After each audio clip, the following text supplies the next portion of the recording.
आप लोग सब बीजेपी से मिले हुए हो, मुंह भर भर के पैसा मिल रहा है क्या? धरने को मत दिखाओ, धरना मत चलने दो। अब एक मिनट रुके, 2014 में वो कुल नमस्कार, मैं महेंद्र गोला डिजिटल प्लेटफॉर्म में आप सभी का स्वागत करता हूं। साथियों, आज हमें रिवाजपुर गांव में है। पिछले जो 45 दिनों से, आपको बता दें 45 दिनों से एक धरना चल रहा है यहाँ पर। ये मेरे पीछे महिलाएं देख रहे हैं, बहुत सारे पुरुष देख रहे हैं, जो 45 दिनों से एक डंपिंग यार्ड के विरुद्ध, जो सरकार ने एक डंपिंग यार्ड अलॉट कर रहे हैं उसके विरुद्ध एक धरने पे बैठे हैं। इनसे जानना चाहेंगे कि आखिर किस मुद्दे को लेकर ये 45 दिनों से धरना चल रहा है। तो आप मेरे पीछे देख सकते हैं, बहुत से पुरुष बैठे हैं, महिलाएं बैठी हैं, जानना चाहेंगे। नमस्कार सर। नमस्कार जी, आओ। सर, पिछले 45 दिनों धरना चल रहा है, हाँ जी। जानना चाहते हैं किस मुद्दे को लेकर चल रहा है? देखो जी, फरीदाबाद के इतिहास का सबसे बड़ा धरना है जी। ये सबसे बड़ा प्रदर्शन अगर कोई फरीदाबाद के इतिहास में कोई हुआ है तो ये हुआ है। 45 दिन से ज़्यादा हो गए। 23 अप्रैल को हम लोग इसमें हमने शुरू किया था ये। और मुद्दा यहाँ पर यह है कि ये हमारी जो सरकार है, ये जल, जंगल और ज़मीन इसकी लूट करना चाहती है और इसको ख़त्म कर देना चाहती है। यहाँ पर आप देख रहे हैं तो ये ज़मीन है, इधर इस पर ये डंपिंग यार्ड बना रहे हैं, कूड़ा घर बनाने जा रहे हैं। इसके अंदर कूड़े का ढेर लगाना चाहते हैं यहाँ पे, जिसमें आसपास से इस विधानसभा से और विधानसभाओं से कूड़ा जो है वो यहाँ पर लाकर डालेंगे। अब अगर आप यहाँ पर आए होंगे तो आपने देखा होगा कि एक जो गाँव है ये घनी आबादी का क्षेत्र है। यहाँ पर स्कूल है, यहाँ पर कॉलेज हैं, यहाँ पर अम्मा हॉस्पिटल है नज़दीक में। यहाँ पर रेनीवेल के जो पंप हैं वो लगे हुए हैं, जहाँ से आपके और हमारे घरों में पानी आता है। तो शेरपुर गांव है, ढाडर गांव है, ज़मीनें लग रही हैं, खेती की ज़मीन लग रही हैं, ये सारी चीज़ें हैं। इन्होंने तो ये सोच लिया कि भाई रिवाजपुर गांव या इसके आसपास के जो 16 गांव हैं, इनको कैसे बर्बाद करा जाए, इसकी कैसे एक सुनियोजित तरीके से इसको ख़त्म करा जाए, उसकी एक प्लानिंग बनाई है इन्होंने। और उसका क्या कारण है, मैं क्यों कह रहा हूँ प्लानिंग बनाई हुई है, कि पहले तो उन्होंने पत्थर पीसने की मशीन लगाई। CND वेस्ट का जो कंस्ट्रक्शन डिमोलिशन का जो वेस्ट है, उसकी जो ट्रीटमेंट है वो एक प्रॉपर तरीके से होती है। पूरे NCR के अंदर CND मशीन्स लगाना या ये जो स्टोन क्रशर्स लगाना, ये बैन है।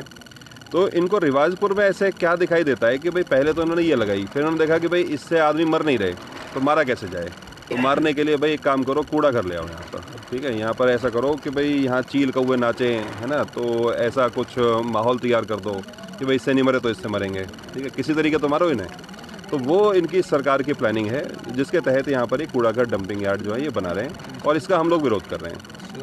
पूरा शहर को डंपिंग यार्ड बना रखा है। सेक्टर 37, चाहे सेक्टर 37 को ले लो, बंदवाड़ी ले लो, जो फरीदाबाद का सबसे बड़ा डंपिंग यार्ड है। फरीदाबाद का कोई भी कोना ले लो, अब ग्रामीण क्षेत्र को निशाना बना रहे हैं। आखिर ऐसा क्यों? देखिए जी, ये तो इनकी विकृत मानसिकता है। ये तो इनसे ही पूछा जाए कि भाई आप ऐसा मतलब आपको किसने ये सब चीज़ें की सलाह दी है। ये इनका देखो, इनकी मानसिकता क्या है कि जैसे मान लीजिए कोई एक आदमी बीमार हो गया। एक तो आदमी, जैसे कोरोना की बात हम कर रहे हैं, सब कोरोना का टाइम सब लोगों ने देखा है। तो एक तो है कि भाई एक आदमी कोरोना का पेशेंट हो गया तो उसको भाई घर के अंदर रखो, सील रखो, ताकि कहीं और में ना फैला दे। ये उस प्रवृत्ति का व्यक्ति, अच्छा मेरे कोरोना हो गया, मैं सब में फैला देता हूँ, ठीक है। तो ये वो चाहते हैं कि भाई चलो हमारे साथ एक बीमारी बंदवाड़ी में हो गई, तो एक काम करते हैं, उसको और जगह इतनी बीमारी फैला देते हैं ताकि सब लोगों को वो बंदवाड़ी वाली जो है ना बीमारी ना लगे, वो समस्या ना लगे। वो कहे जी मेरे घर में भी हो रही है, मेरे घर में भी हो रही है। अब जब कोरोना सब में फैल गया तो ऐसे ही हो गया ना कि अरे सब में हो रही, कोई बात नहीं भाई, ये तो होती रहती है, ये सब है। तो ऐसे ही मुझे लगता है इनकी वो मानसिकता, जो आपदा में जो अवसर है, तो ये चाहते हैं कि पहले आपदा बना दी जाए, एक आपदा क्रिएट कर दी जाए, फिर उसमें अवसर ढूंढा जाए। अब वो अवसर क्या है वो भी सुन लो जी, कि यहाँ जैसी कूड़ा घर बनेगा, यहाँ ज़मीनों के रेट सस्ते हो जाएंगे।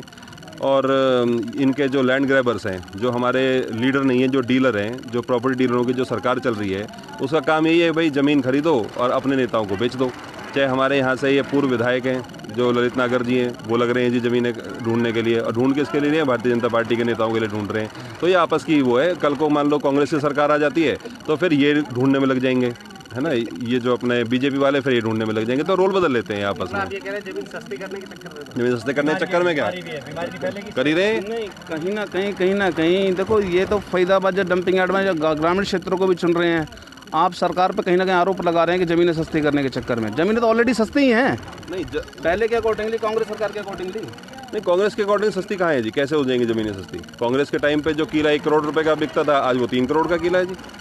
सस्ती कैसे हो जाएंगे समय के साथ? चलो, हमारे साथ बाबा राम केवल जी हैं।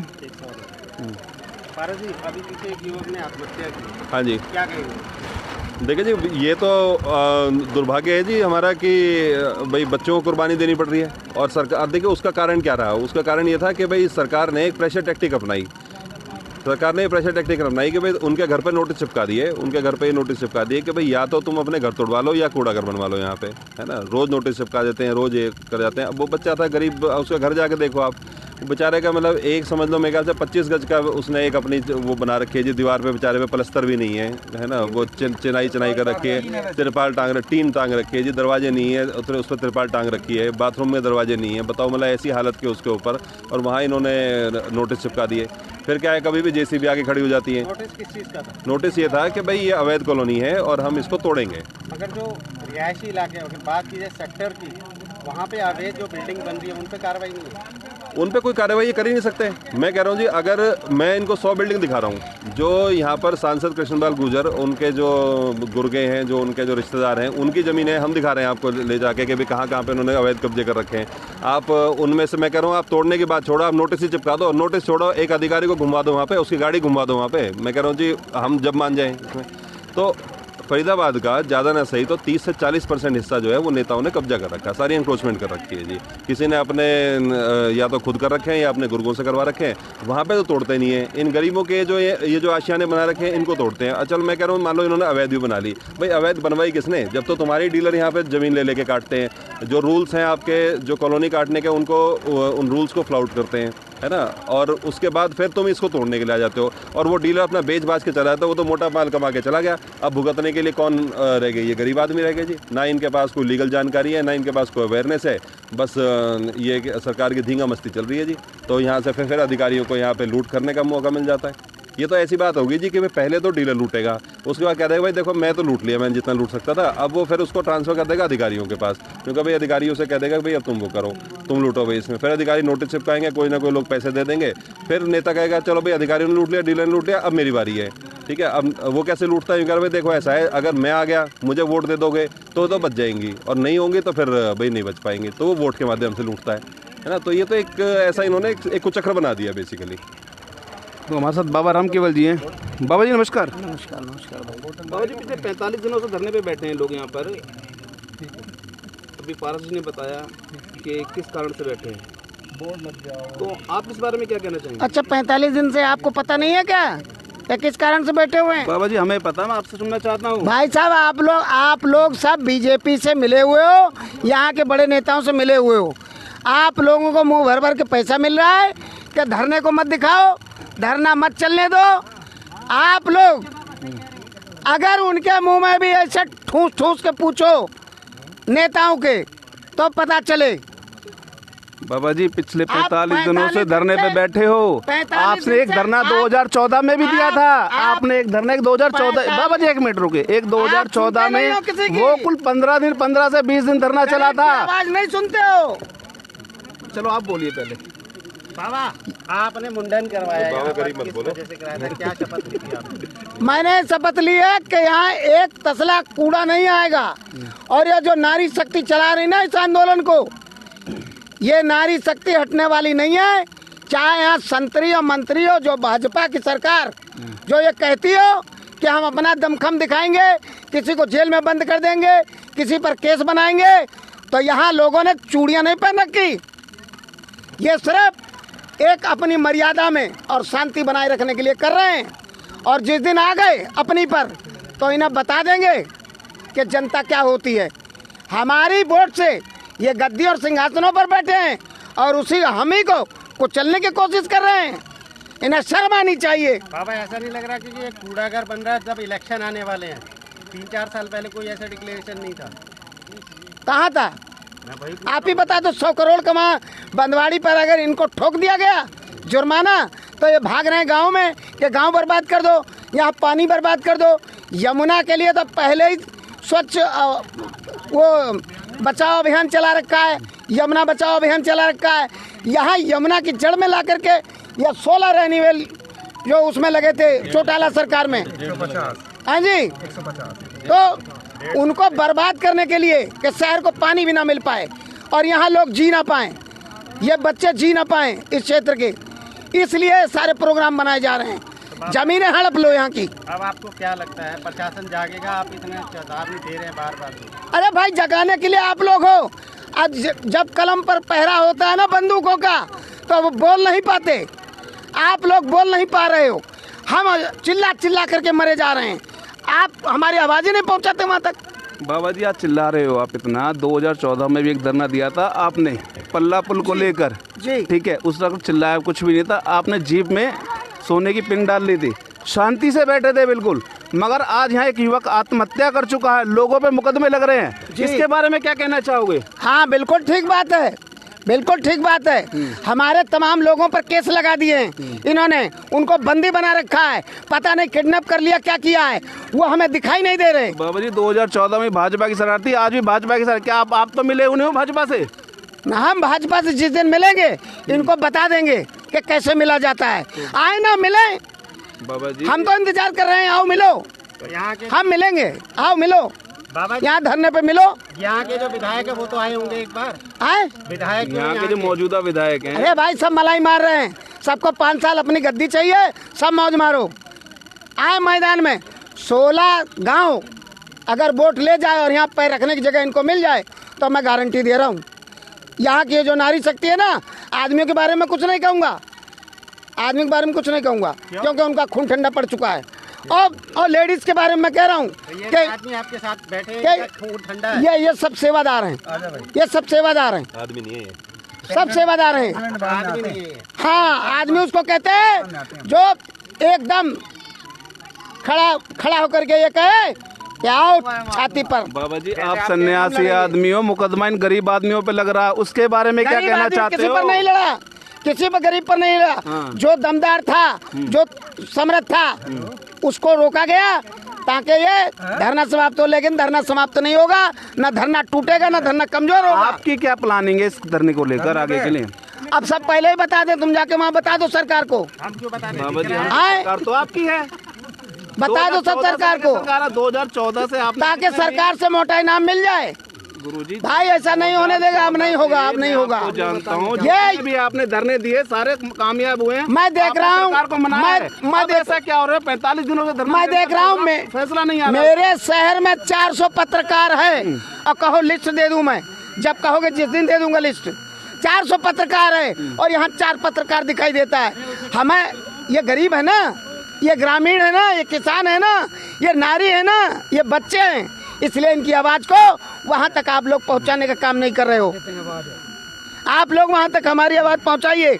मैं फिर गुजारिश कर रहा हूँ फरीदाबाद की मीडिया से, फरीदाबाद के पत्रकारों से, भाई इसको बचाओ, क्षेत्र को। बाबा आपकी बात जहाँ तक है, मैं आपको बता दूं, एन भारत ने यहाँ की कवरेज के बाद बंदवाड़ी यानी कि रिवाजपुर का फ्यूचर भी दिखाया था, अगर आपको याद हो, आपने देखा भी होगा। धन्यवाद आपका, आपका धन्यवाद, जो हमारी मदद कर रहा है इस समय, दुख तकलीफ में हमारे साथ खड़ा है, वो हमारा मित्र है, वो हमारा हमदर्द है।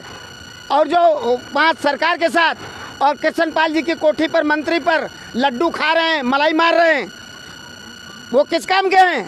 वो शहर को बर्बाद करने की साजिश रच रहे हैं उनके साथ। पर जी हमने रिवाजपुर का फ्यूचर दिखाया था, आपने भी देखा जी जी मैंने देखा था जी, बहुत अच्छी फ्यूचर आपने आपको कैसा लगा कि आने वाला समय यहाँ का कैसा होगा?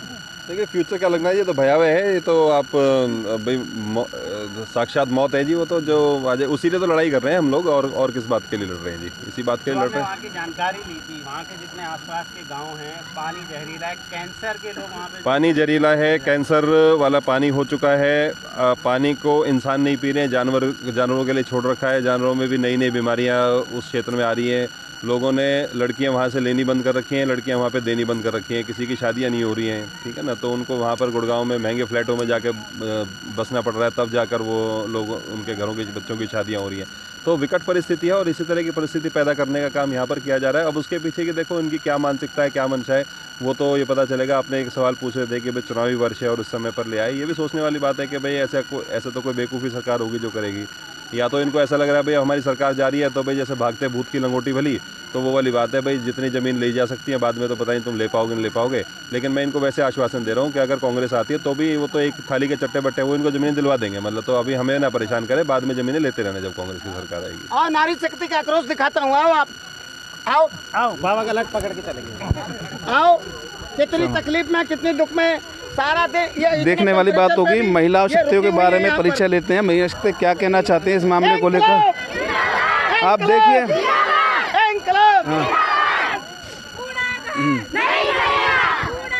आप देखिए,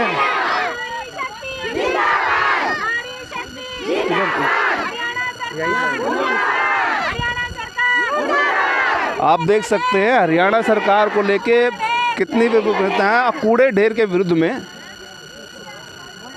हाँ जी, शुभ नाम आपका? नारी शक्ति। हाँ जी, नारी शक्ति है हमारा नाम। नारी शक्ति जी, हमने सबने अपना नाम नारी शक्ति रख दिया। आप कैसे बैठे हैं यहाँ पे पिछले 45 दिनों से? कैसे बैठे हैं? धूप में, लू में, ऐसे ही बैठे हैं जी, जैसे सरकार ने बैठा रखा। सरकार ने हमारी सजा कर रखी है, उस सजा को भोग रहे हैं। दिल तो है नहीं सरकार के ना, दिल तो है नहीं। जो मंत्री हमने चुन के भेजे हैं उनके अंदर दिल ही नहीं है कि हमारी माता बहनें किस तरह धूप में बैठी हैं 45 दिनों से, वो पत्थर के बन गए। तो हम उनको दिखाना चाहते हैं कि तुम हमारी जितनी परीक्षा लोगे उस परीक्षा में हम सफल उतरेंगे।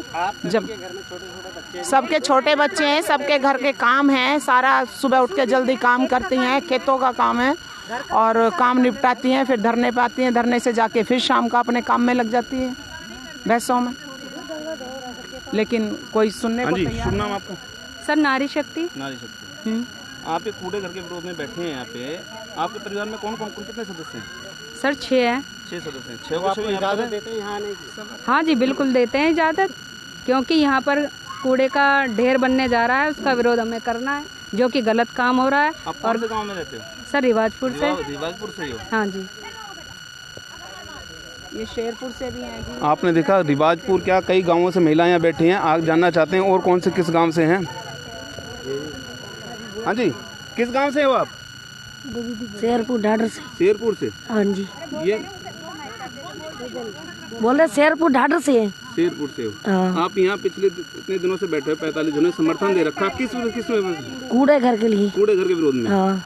क्यों बना रहे घर हैं? में कितने सदस्य हैं? हम 7 सदस्य हैं। 5 बच्चे हैं, 2 हमें। अगर बन जाएगा आपको क्या नुकसान? हमारे सत्यानाश हो जाएगा, हमारे बच्चों की जिंदगी बिगड़ जाएगी, हमारे बच्चों की जिंदगी बिगड़ जाएगी। हमारे छोटे बच्चे हैं, हमारे यहाँ स्कूल नहीं है, 4 किलोमीटर बैग लटका के जाते हैं बच्चे स्कूल। यहाँ स्कूल बनवाएं, सरकार चाहती है तो स्कूल बनाए। खेती की जमीन है ना ये? हाँ, खेती की जमीन है, हम गरीब लोग, हमारी जिम्मेदार तो है नहीं, हम किसी के खेतों में कमा के खा रहे और वो भी ऊपर से कूड़े घर के से ढक रहे हैं। जिंदगी की रोजी बना रहे थे, कूड़ा भर हम कूड़ा खाएंगे, कहाँ से काटेंगे, हम कहाँ से खाएंगे? जिनकी जमीन जायदाद वो गरीब बच्चे कहाँ लेके चले जाएंगे? यही तो फैसल से करते। बटाई पे काम करते हो? हाँ, बटाई का खेती का काम करो, वो भी ऊपर से कूड़ा घर ले आकर रख, किस बात के लिए? गुरुद्वारा के सामने देखो, यहाँ की बात करें ना, फिर न्याय ना करें ना साथ में। अम्मा नाम क्या है तुम्हारा? ज्ञान कौर। ज्ञान कौर। हाँ, कौन से गाँव से हो? ये शेरपुर से है। हाँ। क्या करते क्या हो आप? क्या करते हैं? मेहनत मजदूरी करते हैं, ये ढोर रख रखे हैं, निहार यहाँ करते हैं। अब कूड़ा फेंकते हैं, हम निहार से कहाँ से करेंगे?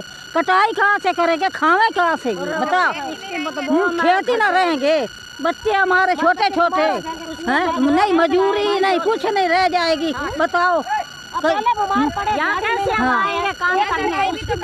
लड़ाई भी हम करने आती हैं, सब काम यहाँ करते हैं। पिछले 45 दिनों पे धरने पे बैठे महिलाएं, पुरुष और हमारे जो सोशल एक्टिविटी से बैठे हैं, ठीक है। तो देखने वाली बात होगी सरकार इस मुद्दे को लेकर क्या निर्णय लेती है। बने रहिए हमारे साथ डिजिटल प्लेटफॉर्म के साथ। मैं महेंद्र गोला, नमस्कार।